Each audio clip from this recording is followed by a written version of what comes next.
Okay, good morning once again, one and all.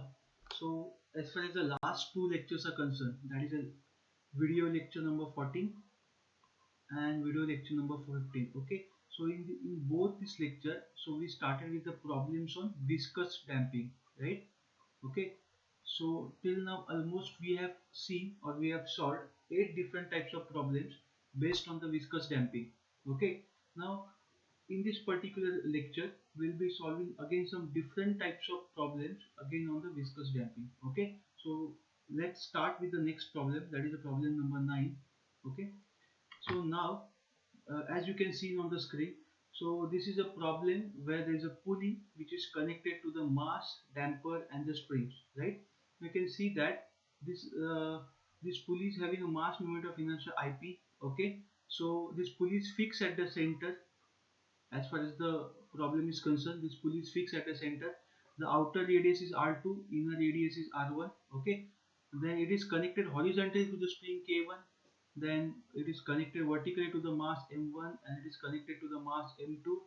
Okay, and then it is mass M1 is connected to the C, that is a damper, and mass M2 is connected to the another spring K2.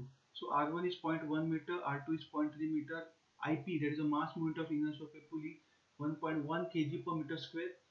M1 10 kg, M2 is given 25 kg, K1 and K2 is given. They have asked you to find out for what value of C damping ratio of the system is 1.25. So that is means what? If zeta is equal to 1.25, what is the value of C? That is a damping constant. So you have to find out the value of C as far as this problem is concerned. Okay. So as far as the model number 3 is concerned, we use different types of methods like energy method, D'Alembert's principle, okay, Newton's method to solve such type of problems. So again we'll be using any one method over here. So first I will start this problem, I will explain with the help of the energy method, and then the next problem we will see D'Alembert's principle. Okay, so now, if you look at this problem, the first of all you should understand that let us say that this pulley or a mass m1 is given a small displacement x1. So mass m1 is given a small displacement x1 in the vertically downwards. Okay, so when x1 is mass m1 is displaced vertically downwards by x1, what will happen? Is let us say mass m2 is moving upward by x2. Okay, so x2 will be upward movement, right? And let us say that the pulley is rotated by an angle theta. So pulley is rotated by an angle theta in this direction, that is anti-clockwise direction. Now basically, as I explained in the last problems, this pulley is fixed at the center, means what? The G will not translate. You are there will be G will not move from G to G dash, means what? This pulley will have only rotational motion. This pulley will have only a rotational motion. It will not have a translational motion because center is fixed and the G will not translate. If the center was not fixed, you will also have a translational motion. Okay, I hope it is clear to all of you. Now once it is clear, so let us find a relation between this x1, x2 and this theta. Very important. So how to find a relation? Now it is very simple. If x1 is displaced, if mass m1 is displaced by x1, now from the see, now already I have explained the basics in finding a relation. You can watch the earlier videos also. So x1 is nothing but, you can see this x1 is connected to this outer pulley where the radius is r2. So you know that x1 will be r2 into theta, right? This is the first relation. And similarly, uh, x2 will be what? It is connected to the inner pulley, that is the r1 is the radius, so r1 into theta. So I have got both the relations x1 and x2. Now we will convert this x1 and x2 into theta. So theta will be the only coordinate and this will become a single degree of freedom system. So I am converting x1 and x2 into the theta by using these two relations. Now basically try to understand that this C is connected to the mass m1. This C is connected to the mass m1. So the displacement of the C will be also x1. Displacement of the K2 will be x2, right? And again the displacement of the K1. Okay, displacement of the K1 will be what? It is again this K1 is connected to the outer pulley, so its displacement will be equal to x1. That is r2 into theta. So basically this x1 is equal to r1 into r2 into theta, Same will be the displacement of the C, same will be the displacement of the K1 because they are connected to the one outer pulley. Displacement of x2 is equal to r2 into r1 into theta, which will be the displacement of K2 also. Okay, so now once you understand this, it is very easy to solve the problem. Okay, so let's start solving the problem. So solution. So now from the problem I have got x1 is equal to r2 into theta. So I know that x1 dot is equal to r2 into theta dot. Okay. Similarly, x2 I have got r1 into theta. So x2 dot is equal to r1 into theta dot. Okay. Now we will use the equivalent method. Equivalent method, that is the energy method but equivalent method. Okay. So by using the equivalent method, I will solve this problem. So as far as the equivalent method is concerned, first of all you have to find out the kinetic energy of the system, total kinetic energy of the system. So that is equal to kinetic energy of mass m1. Okay, I will move backward. So you can see the kinetic energy of mass m1, kinetic energy of mass m2, translational, both will be translational, that is upward and downward. Kinetic energy of the pulley, rotational. Okay, this is a single pulley of having IP. Okay, so the kinetic energy rotational. So we'll have a three kinetic energies. If this center was not fixed, it would have been kinetic energy translational of this pulley. Okay, so it would have been four energies. I hope it is clear to all of you. Okay, so this is one thing what we have understand. Now next. Okay, so kinetic energy of mass m1 translational plus kinetic energy of mass m2 translational plus kinetic energy of pulley rotational, right? So I will get kinetic energy of a system, that is a total kinetic energy equal to 1 of m1. Now this mass m1, what is the displacement of mass m1? x1. So x1 dot square plus 1 of m2 into x2 dot square. Displacement of mass m2 is x2. Okay, so plus, and now pulley means what? I into theta dot square, but it is given ip, so ip into theta dot square. Okay, now what is x1? What is x1? r2 into theta. So x1 dot is r2 into theta dot. What is x2? r1 into theta dot. Okay, and then ip will keep as it is because ip is already given in your problem. So no need to put mr square by 2 and all. Directly you can put the value here of the ip. Okay, so ip is given. What is ip? That is given as 1.1 kg meter cube. Okay, so that ip is given. Sorry, 1.1 kg meter square. 1.1. Okay, so that is given. Now, so let's solve. So kinetic energy is equal to 1 of m1. Now what is x1 dot square? X1 dot square is nothing but the x1 is nothing but the r2 theta. So x1 dot square is nothing but the r2 theta dot. So x1 square will be r2 square into theta dot square plus 1 of m2 into r1 square theta dot square plus 1 of ip into theta dot square. So as it is. So now you know that what is the step? You have to remove 1 of common. So r2 square plus r1 square, right? Sorry, uh, m1 r1 square, m2 r2 square, okay, plus ip, bracket is equal to theta. So now k, now as I earlier said that this is a you can say a top, we have considered the rotational system theta. So I will write it as a 1 of I equivalent. It was a linear system, I would have taken m equivalent, so I equivalent to theta dot square. So from this, if you compare this bracket term is nothing but the I equivalent. So I've got I equivalent m1 r2 square plus m2 r1 square plus ip. Okay, now we know all the values put. So what is m1? 10. What is r2? 0.3. Take it to the meters. 0.3 bracket square plus 25 into 0.1 bracket square.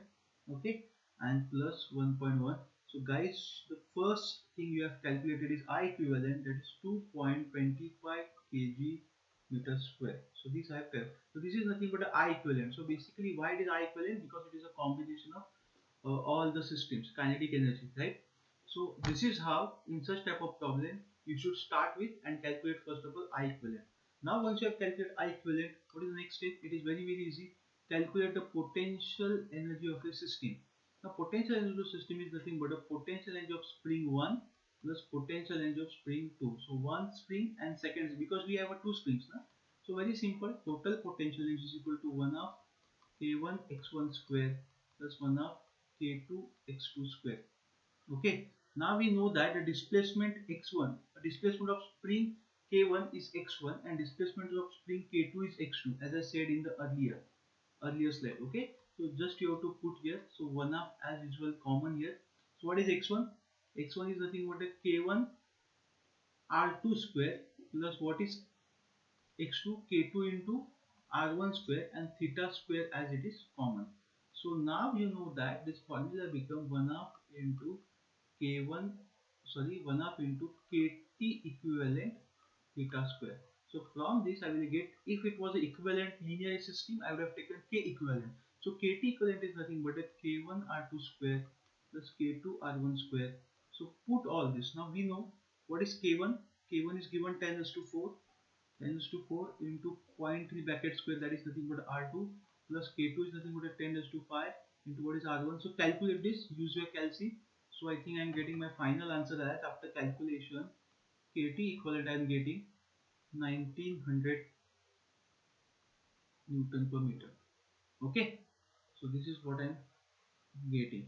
Now next, now we have a only damper in the problem, that is a C. Now third part is to find out a damper. Now as I said earlier that in the earlier lecture I have explained you that the damper dissipates the energy. Damper dissipates the energy. I will rewrite it again. What is the function of damper? Damper dissipates the energy. Okay, means what? Work is done by the damper basically. Okay, so work is done by the damper.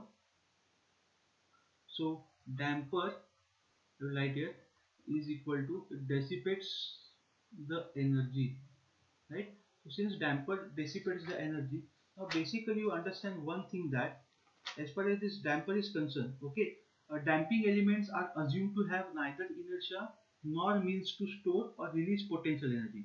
I am repeating the statement. The damper elements, that is a C, are assumed to have neither inertia nor means to store or release potential element. Okay, it just dissipates the energy. Okay, so basically the mechanical motion which is imparted to these elements, mechanical motion to imparted to elements means what? The mechanical motion imparted to these damper elements is converted to heat or sound, and hence they are called as non-conservative or dissipative. They are called as a non-conservative. They are called as a non-conservative or they are called as a dissipative. Okay, because this energy is not recoverable by the mechanical system.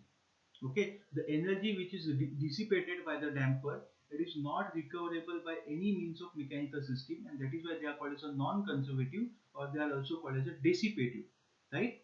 So in such case, how do we represent this? So this damper is represented by WD. There is a work done by the damper. Means what? The work is done by the damper. It is a non-conservative system now.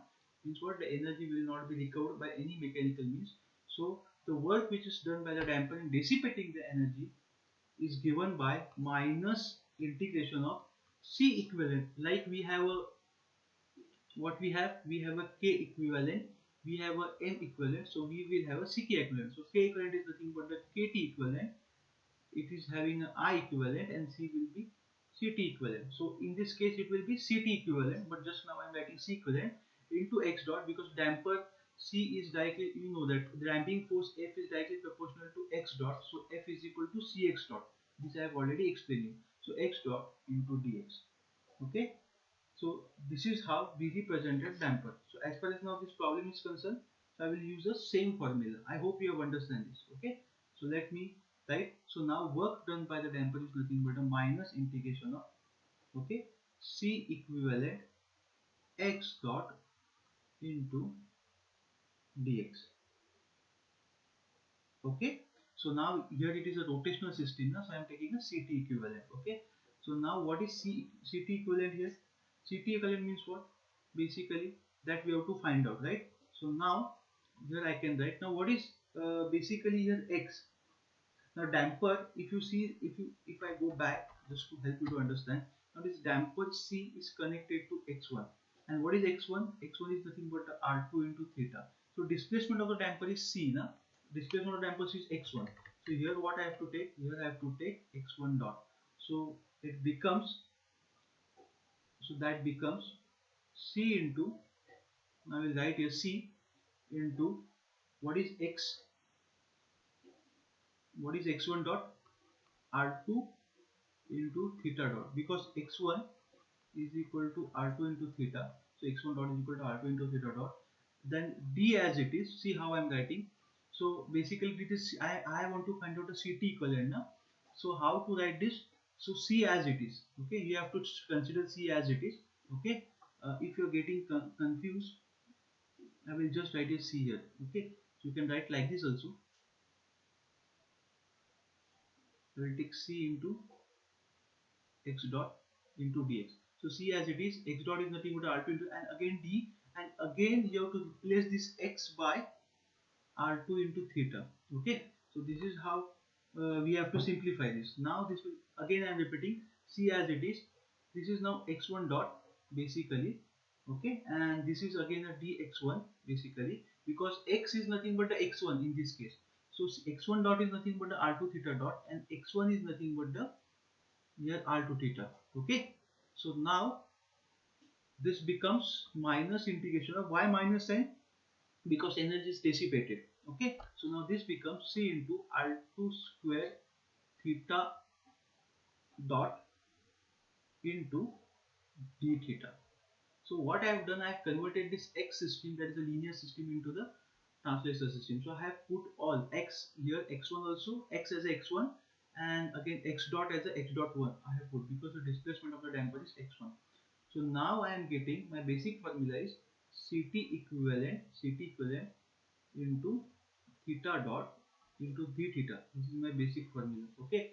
Now compare this with this formula, what you are getting, theta dot as it is, d theta as it is. So finally I am getting here CT equivalent is equal to C into R2 square. This is what I am getting, right? C into R2 square. Now I don't know C, but I know R2 square. Now I have to calculate C here. I hope you have understand this, okay. So this is how we have to use this work done by the damper, okay. Now basically next step is, we know omega n is equal to square root of, omega n is square root of kt equivalent upon I equivalent, because that is equal to square root of k equivalent upon m equivalent in linear system, okay. Now we know omega n is equal to, what is kt equivalent? I have already found out that kt equivalent is nothing but a 1900 by calculation, and what is I equivalent? We have found out 2.25. So omega n I am getting 29.05932 radian per seconds. Okay. Now basically, how to solve? How to find out C? Now next step is how to find out the C. So we know that zeta is equal to C upon Cc. So in linear system, torsional system, CCT. Okay. Now again we know that CCC is equal to 2 square root of Km. So that is equal to 2 square root of k ऐवजी instead of k, kt and I. Now here this is equivalent system, so kt equivalent and I equivalent. Very simple. Okay. So calculate CCT.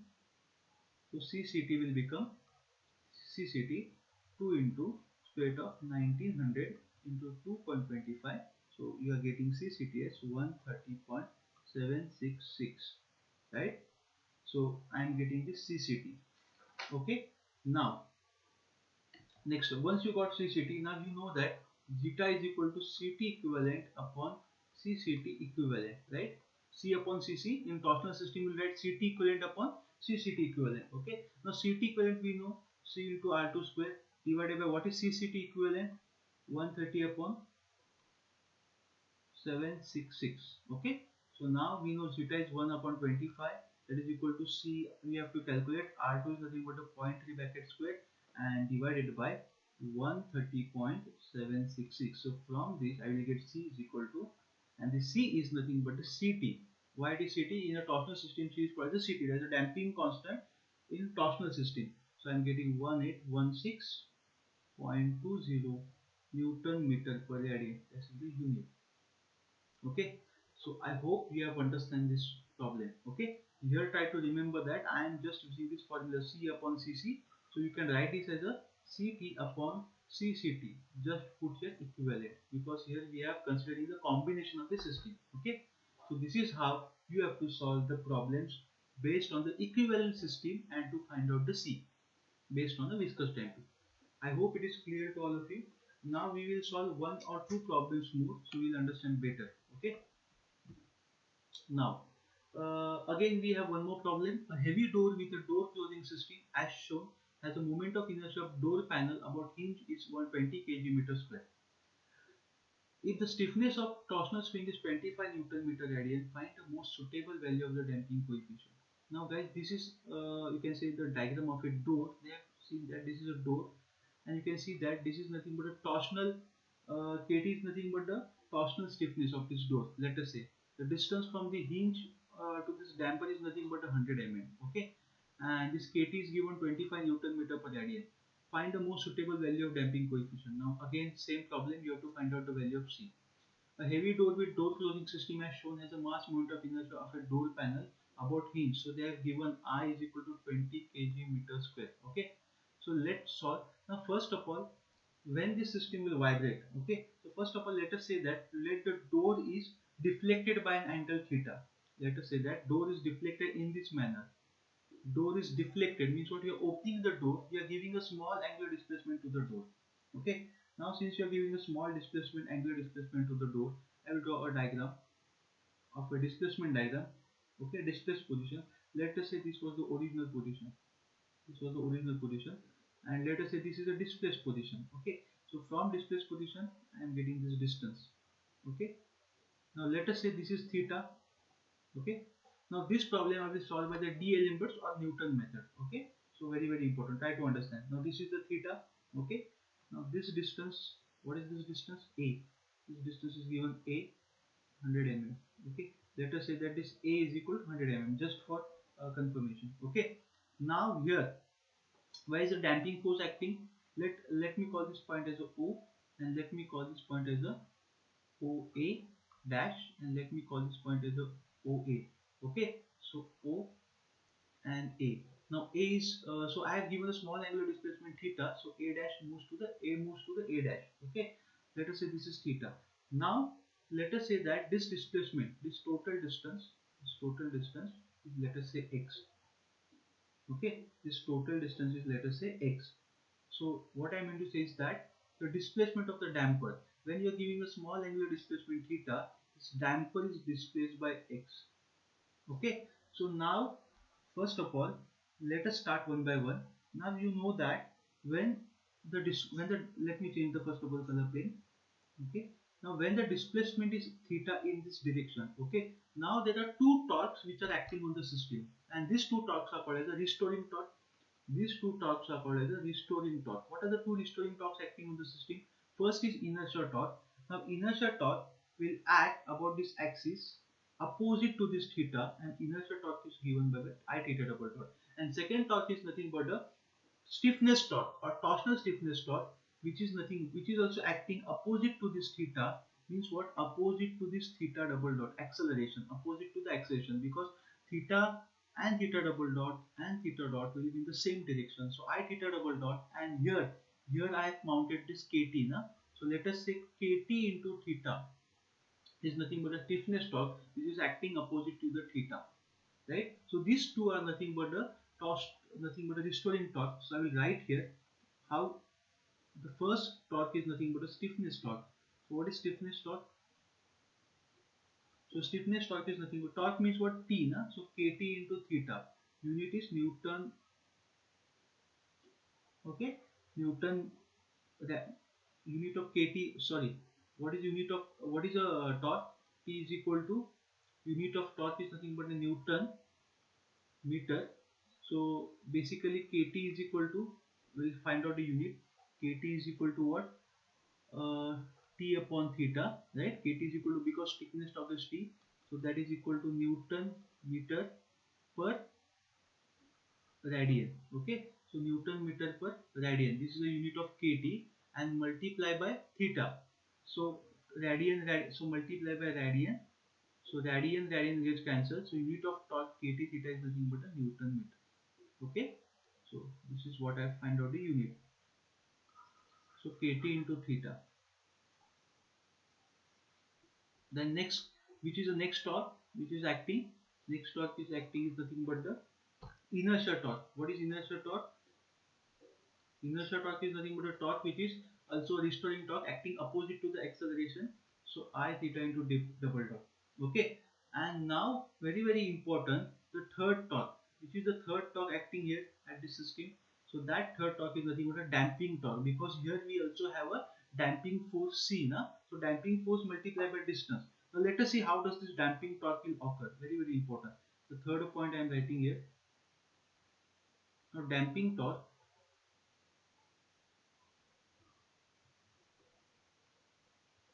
Now damping torque is equal to damping force. How to find out damping torque? Damping force. Okay. Damping force multiplied by distance. Okay. I will rub this out. So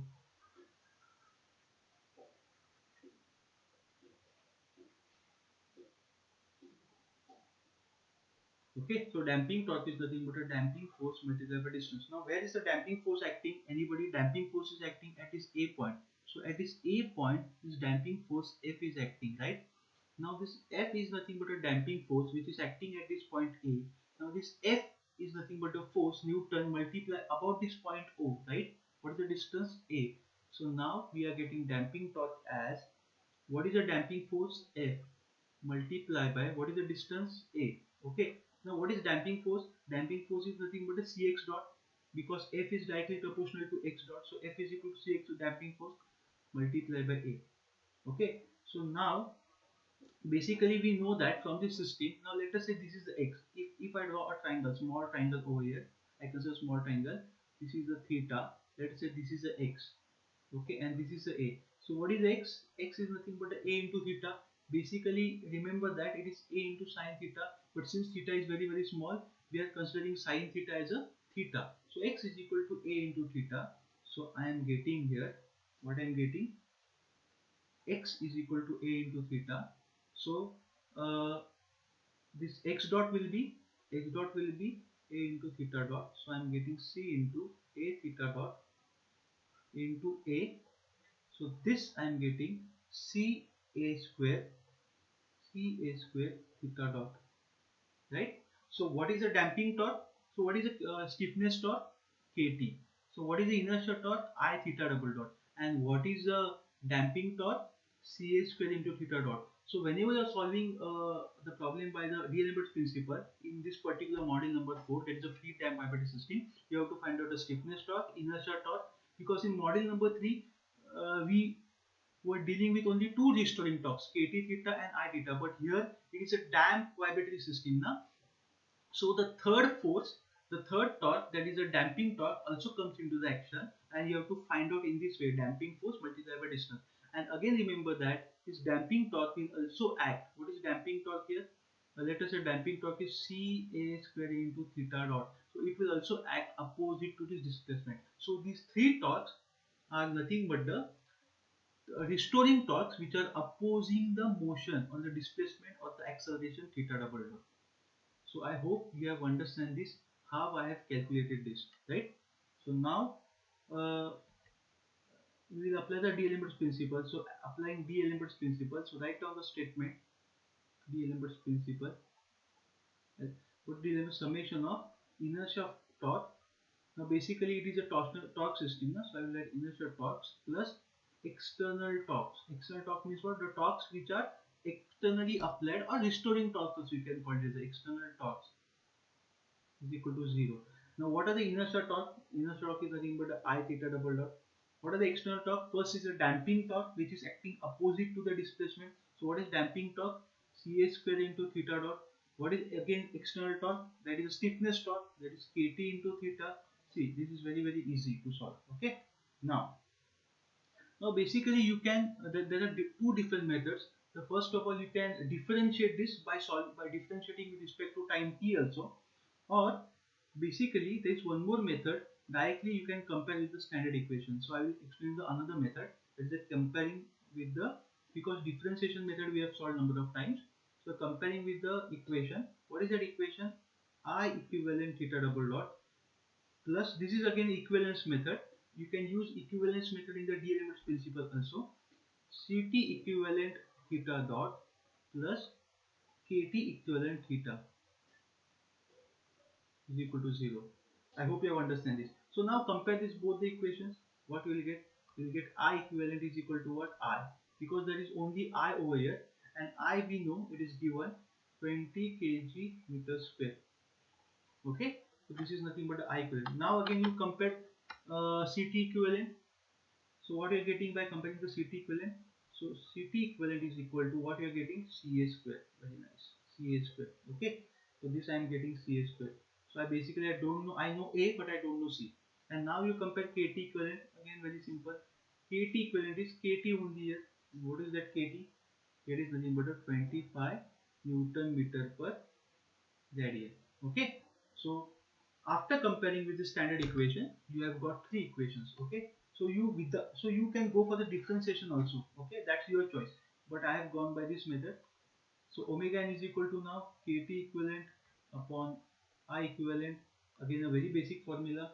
So 25 upon 20. So I am getting omega n as 1.118 radian per seconds. I hope you have understand this. Okay. Now in this problem, now let's move backward. Now here they haven't given you the zeta, because unless until you don't know zeta, how did you find last problem the zeta was 1.25. So how will you find out the system? How will you find out the C? Now try to understand, my dear student, that I have explained you three types of system. One is underdamped, overdamped and critical damped. So for underdamped system, zeta is less than 1, greater than 0. For overdamped, greater than 1, and for critical damped 1. So as I said that as far as the gun application is concerned, or rifle application is concerned, or as far as this door closing and opening system is concerned, you know that once you open the door, it should come to its rest condition or closing position immediately within a less transient time, you can say, or you can say the settling time should be very less time taken for the system to come to the steady state. So obviously what will be the value of the zeta? Zeta will be equal to 1, because in such type of system you will be designing for a critically damped system. Okay, so even if it is not given, you have to understand that for door opening and closing system, you have to consider zeta is equal to 1, because we are designing a system for the critically damped. So I am designing a system for a critically damped system. So zeta is equal to 1. So Z is equal to C by Cc. Okay. So in torsional, what we write? Ct upon C Ct, that is equal to 1. Okay. So 1 is equal to, what is Ct? Ct means what? Ct equivalent. What is Ct equivalent? Ca square. Okay. Divided by, what is Cct now? 2 into square root of Ct equivalent is nothing but the Kt equivalent upon I equivalent. So therefore 1 is equal to C into, what is A is 100 mm, so 0.1 brackets meter square divided by 2 into square root of KT equivalent into I equivalent is nothing but a 25 into 20. Okay, so now from this solve this equation, you will get C is equal to, so you are getting C is equal to 44472. Sorry, you are getting 4472. Okay, 0.13. And what will be the unit? Newton seconds per meter. So this is how we have to calculate. So these are the two different types of problems which are explained you how to solve or how to find the C by using the equivalence system or the energy method or the D'Alembert's principle. I hope it is clear to you, all of you. Okay, chalo. So now we will solve one more problem, that is the last problem, and then we will stop the proceedings. Okay. So now again this is one more type of problem which we will solve and then we will stop. Okay, so again this problem has occurred in November 2012. Okay, again here determine the natural frequency, so omega n, determine the damping ratio, zeta, logarithmic decrement, del. Okay, so what is given? They have given you a slender bar. Now see, very important, they have asked you to neglect the mass of the rod. Okay, they have given you K, C and M. Okay, now you can see that at some point O, I will reconnect this, at some point O, this is fixed. Okay, so from O the distance is 2L where the mass M is connected. From point O the distance is L where the C is connected, and from point O again the distance is L plus L 2L where the K is connected. and they are saying they neglect the mass of the rod. Neglect the mass of the rod means what? The I will be equal to 0, that is the mass moment of inertia equal to 0, or that we have to neglect. Okay, so I is 0 in this case. So let us see how to solve such type of problems. Okay, so again, basically you know that you have to give the displacement to the system. You have to give a displacement to the system. Displacement means what? You have to displace the system. So let us say that let let the rod is displaced, or this particular bar is displaced by small angular displacement theta in such a direction. So I am give, or it is deflected by angle theta, or theta be the small angular displacement. Very very important. Small angular displacement given to the system. Okay, so small angular displacement given to the system in this direction. So I am deflecting upwards. Okay, so first of all, what is the first step? You have to draw the free body diagram. So draw this. Okay, let us say this is a rest position or the equivalent position. Let me draw the fixed point. Draw the fixed point, and now once you draw the fixed point, so obviously it will get deflected or displaced at a fixed point. Let us say this fixed point is O. Okay, now once it is deflected at the fixed point, let us say this angle is theta. This angle is theta. Okay, let me change the color here. Now you know that this will be the distance. Okay, and let us say this will be some distance.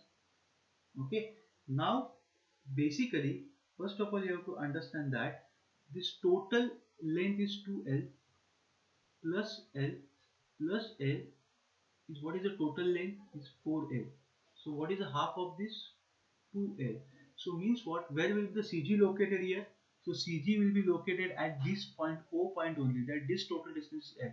So guys, the first point you have to understand that this point, this particular bar is fixed at CG only. So now when your CG is fixed, your CG will not translate. So this rod will have only a rotational motion. Now, as I have solved number of problems on this, when the CG is not fixed, this rod would have rotational as well as the translational motion also. Am I clear? But now first of all you can see that total distance is L, so CG will act at the half, that is a 2L. So CG is fixed, so there will be only a rotational motion, no translational motion. Okay, so that is a very very easiest part. So now this distance I know already, this distance is 2L. Now where is the C connected? C is connected at this particular point. Let us say this is the C point. This is a C point. Okay, and let us say this is a K point. K point means what? Here the spring is connected. Let me draw this. Let us say the C is connected over here. Okay, let us say C is connected over here, and let us say spring K is connected over here at this point. Okay, so now when you are giving a small angular displacement theta to this bar, okay, what would have happened? The first, here the mass is, so let us say that mass is displaced by x1. Let us say the mass is displaced by x1. So this distance is nothing but the x1. Okay, now let us say this C is displaced by x2. This C is displaced by x2. So let us say this distance is nothing but x2, because displacement of C is x2. And let us say that C is displaced, the displacement is upward like this. So C is displaced by x1, sorry x2, and K is displaced by x3. So this distance is nothing but the x3. Okay, so I have got all the distance. This distance is 2L. Now what is this distance? This distance is L. Okay, and what is this distance? This distance is nothing but L. Okay, so you can see how I have plotted a distance. Okay, now very very important, this C is upward, x2, x3. Okay, so this C will move upward, damper will move upward because displacement is upward, right? I have given theta anti-clockwise, and x3 will be, because spring K will get elongated. Okay, now this is nothing but a free body diagram which I have drawn. Now from free body diagram you have to convert this x1, x2 and x3 into the theta. So how will you convert?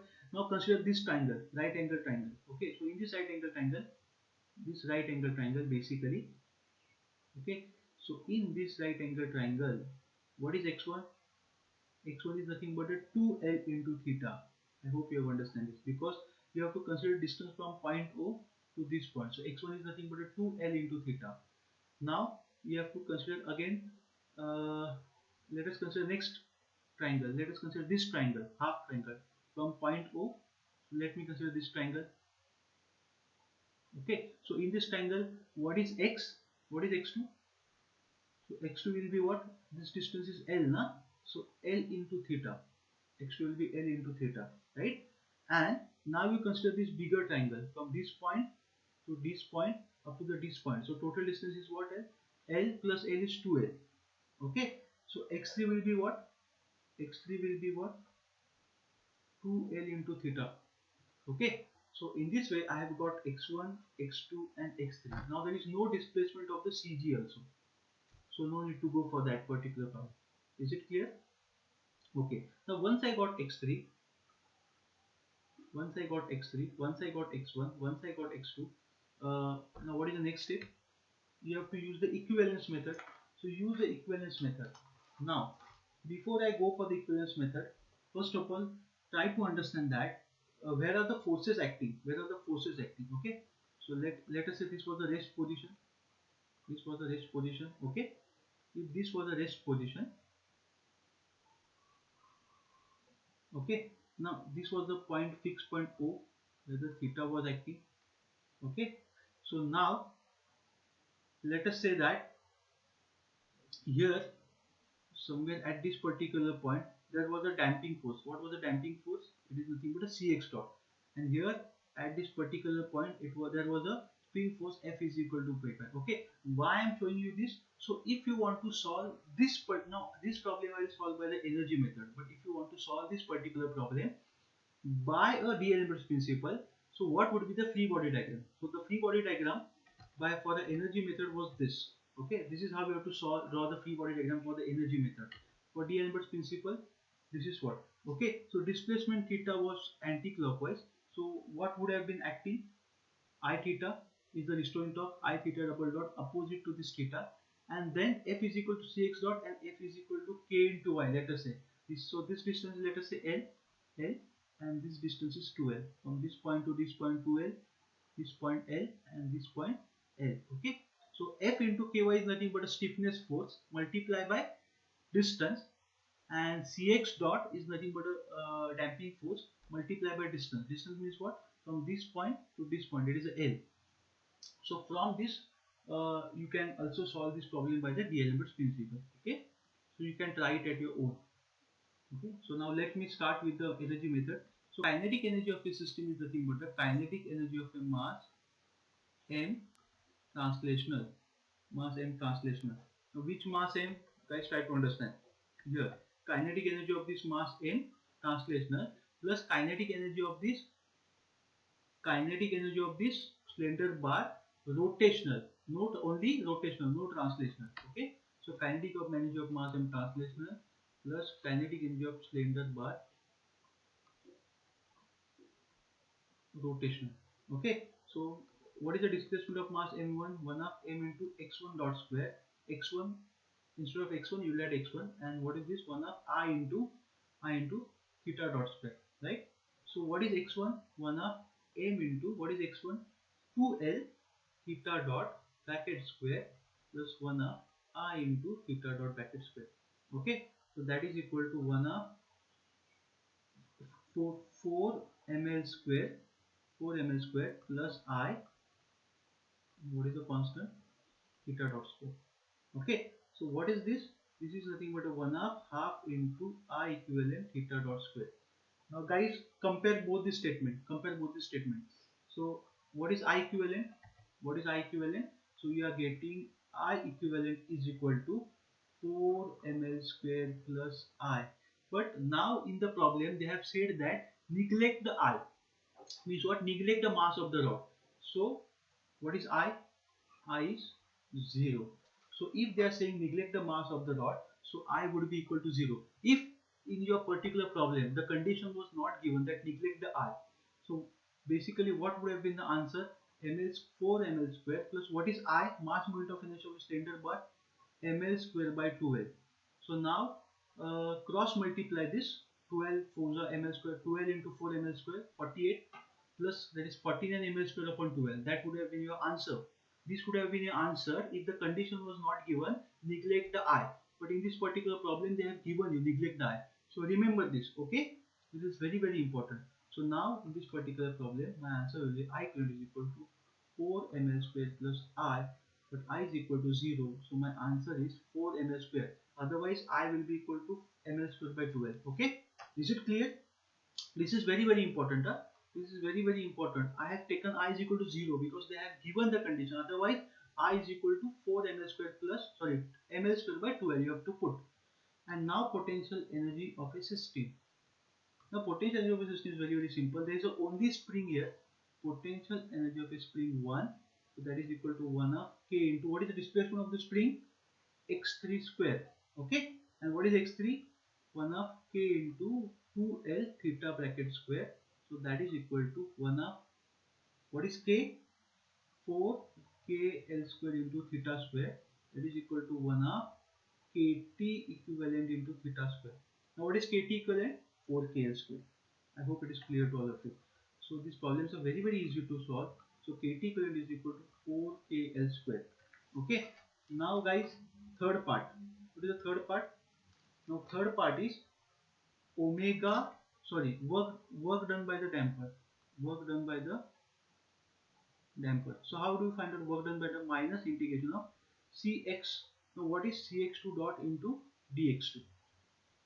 Okay, because the displacement of the displacement of the C is equal to x2, and what is x2?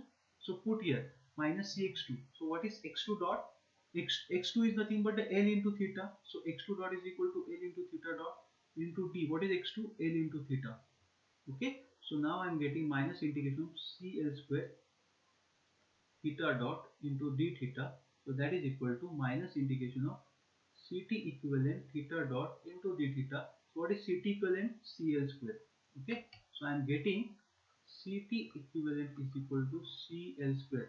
Now guys, Ct equivalent is equal to Cl square. This is a one parameter. Then Kt equivalent is equal to 4Kl square. This is another parameter I have got. And here I have got I equivalent is equal to 4 ml square. Okay, because I have neglected. Now once you got all this, what is the next step? I think it is easy for you to now understand. So omega n is equal to square root of Kt equivalent upon I equivalent is equal to square root of, what is Kt equivalent?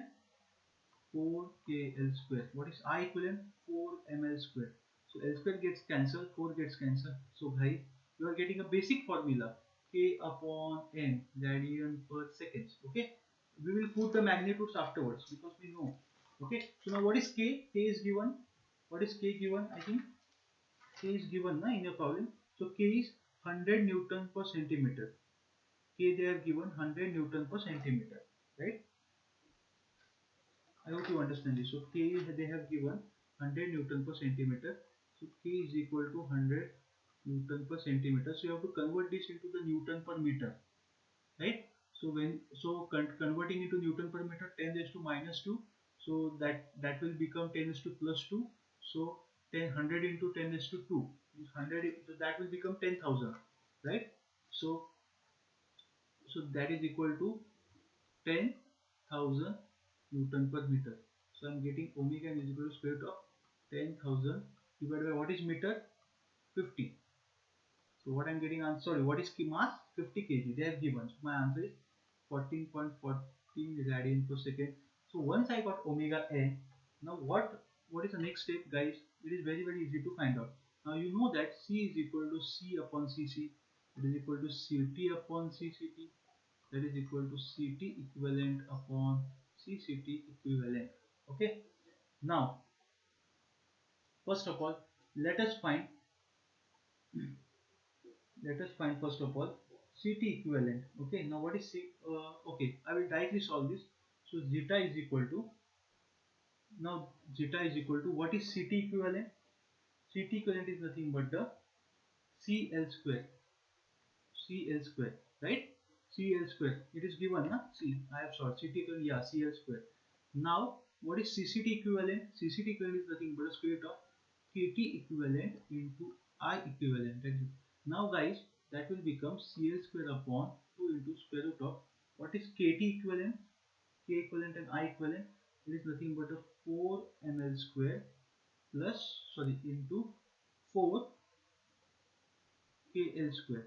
Okay, so this is given. Okay, now we'll find out this zeta. So they have asked you to find out the first of all damping factor zeta. Okay, in the problem they have asked you to find out the damping factor zeta, right? Also they have asked you to find out the omega d as well as the del. So three parameters you have to find out. Now they have given you c is equal to 1. In the problem they have given Newton seconds per meter. So this will become L square, zeta is equal to L square uh, divided. Now basically this L square and L square, this will get cancelled. Okay, here it will get cancelled. So L square is already getting cancelled because L square and L square, if you take outside the bracket, that will become L square. L square will get cancelled and c is equal to 1. What is remaining? 2 upon square root of 4 into what is mass? Mass is 50, right? Into 4 into what is k? K is 10,000. Okay, so from this I am getting zeta. So zeta is equal to 1.76 into 10 raised to minus 4. So means what?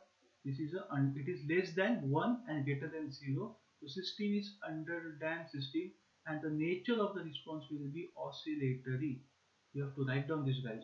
Okay, so this is how I find the zeta. Next they have asked you to find out the omega d. What is omega d? Damped natural frequency. Omega n into square root of 1 minus zeta square.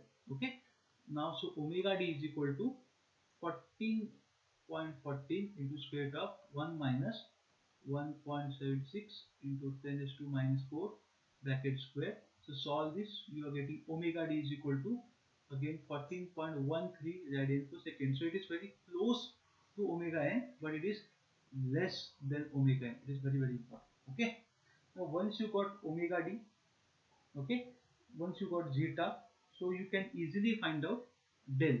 What is del? Log it even 2 pi upon zeta upon square root of 1 minus zeta square.